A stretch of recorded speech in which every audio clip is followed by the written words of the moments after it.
Sapa iki? Ulun Bathara Indra. Anake Bathara Guru ki pira? Akeh Bagong. Sapa wae sik mbarep sapa sik? Iki piye kok malah do cacah jiwa iki piye iki? Wong arep tantang-tantangan kok malah takon barepe sapa ragile sapa barepe sapa ya ben barepe wis nyambut gawe ragile urung nyambut gawe ngono wae sampung. Kita bari ning jagat apa ora? Taunana windanana nek gamelan Lokananta ora mudhun ana ing ngalam donya ning ngarang kadempel aku ora arep tekan dindi. Tegese kita wani karo panjenengan ulun. Apamu sing tak wedeni? Ayo metu nang repat kepanasan Pak Bondo tanganmu tak rangket sikilmu.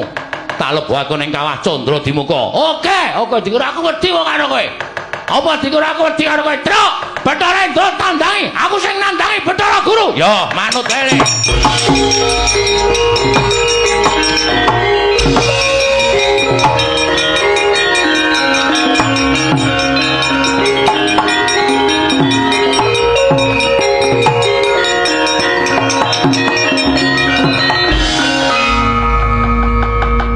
Ulun dawuh kelawan Indra kon ngundurke Bagong, kok Bagong ya pinter le gawe alasan.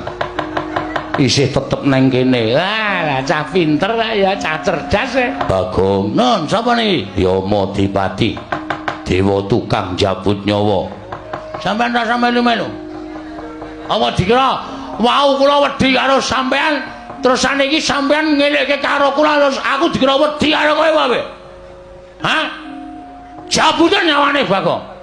Nek pancen iso jabut nyawane Bagong, pancen kowe dewa pengpengan. Mulya wae. Kampleng sisan. Lah edan iki. Ngapa iki? Teko ora.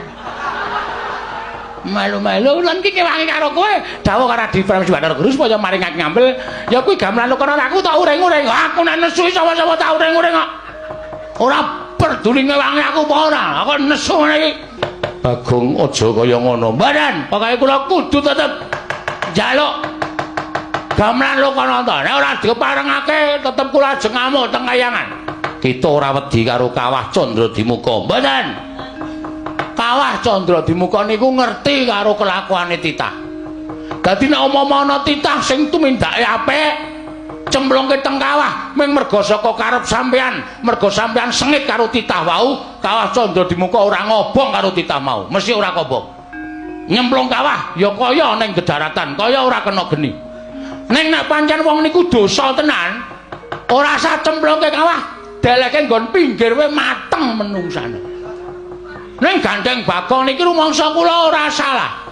Kita salah merga wani karo dewane, merga dewa sing ora adil karo titahe.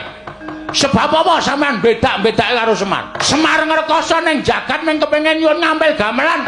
Kok ora entuk iki terus saiki keadilanmu menyang endi Pukulun? Keadilanmu menyang endi? Sampean ora tresna karo sedulur, sampean ora tresna karo sedulur sing mangsia-sia urip ning jagat. Ming disini gamelane kok ora entuk. Wong kok le malak men kowe. Ya Madipati, ajar kowe. Ayo. Macem-macem. Aku urung tutuk le koja. Inggih. Ah, ngono. Lho, ya Madipati. Aduh Pukulun kula malah tratapan. Apa dikira titah kaya Bagong iki ra wani gawe kisra kayangan. Tak enteni telung kedheping paningal, kowe ra meneke gamelan Lokananta, aku ngising sanggon-gon. Ayo Sambato. Kena daya kekuatan pusaka kaendran ora lumpuh aja tundang Bathara Indra.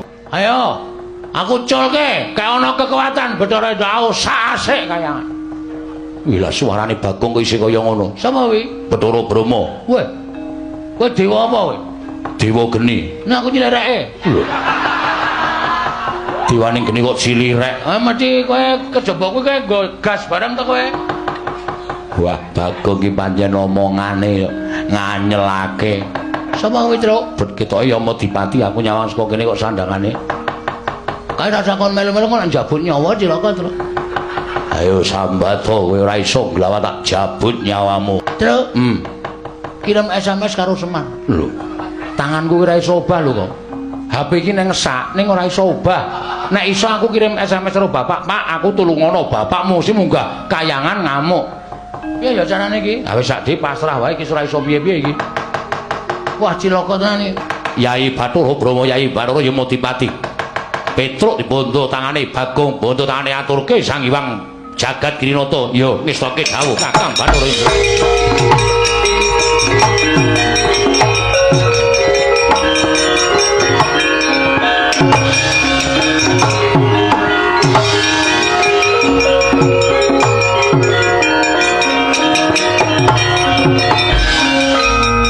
Bagong ya dibondo. Iya. Dibondo digawa ning ngarepe Sang Hyang Bathara Guru. Wah, mati deleng aku ayo nglelengo saiki. Ora gleleng. Ora wani gleleng dudu Bagong. Wah, rangket tanganmu tak krincung sikilmu lebokke paku jarane. Ha? Ora. Ngandel ora. Modar kowe. Arep aku wis ngene iki ora iso mbales wae. Kapokmu kapan wong aku bar mangan tongge pirang-pirang. Ora setup ngono. Waduh. Mulek-mulek lah. Buyer. Ora entute kok turun bapakne. Ayo, kapokmu kapan kowe? Waduh. Dirangket wis ora wae. Kowe wae sing ngrangket Bathara Indra. Kon ngrangket Bagong kok ora gelem. Kok kaya tembakan lho. Ah, iki keistimewa aku nang kene iki. Iki termasuk pusakaku e.